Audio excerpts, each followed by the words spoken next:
In a crowded corner of New York City, where dreams are born and crushed every day, lived a young man named Michael Evans.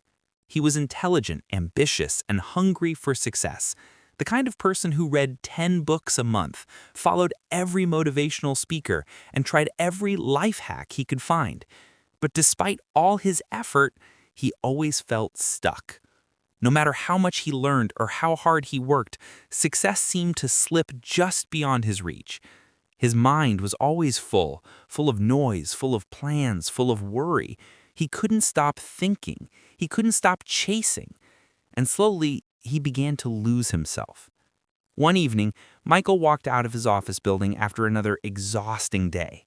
He had worked 12 hours straight trying to impress his boss, but nothing seemed enough. His thoughts were spinning: career, money, respect, validation. As he stood at a crosswalk, surrounded by the endless noise of honking cars and flashing lights, he whispered to himself, "Why am I doing all this if I'm not even happy?" He didn't know it then, but that question would change his life forever. The next morning, as he walked through Central Park trying to clear his head, he noticed an old man practicing martial arts alone, calm, balanced, and peaceful. Something about the man's presence drew him closer. Michael watched for a few minutes, then asked, "Sir, how can you move so perfectly, so effortlessly?" The old man smiled and replied, "Because I don't think while I move. I just am." Michael frowned. "I don't understand. Don't you need to think to do it right?"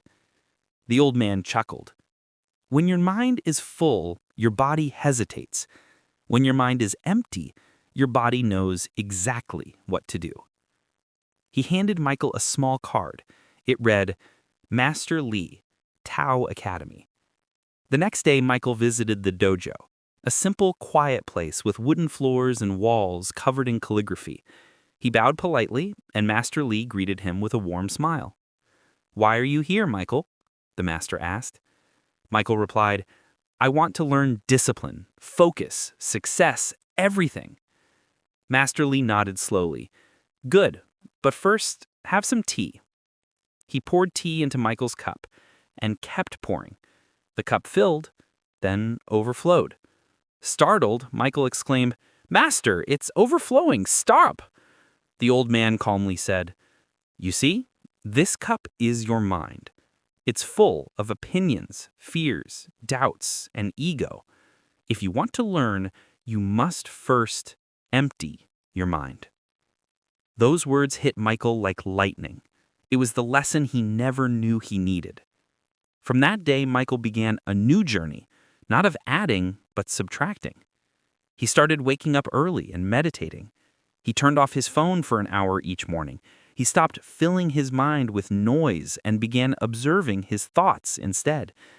At first, it was painful. Silence exposed everything he'd been running from: fear, insecurity, ego. But slowly, something beautiful began to happen.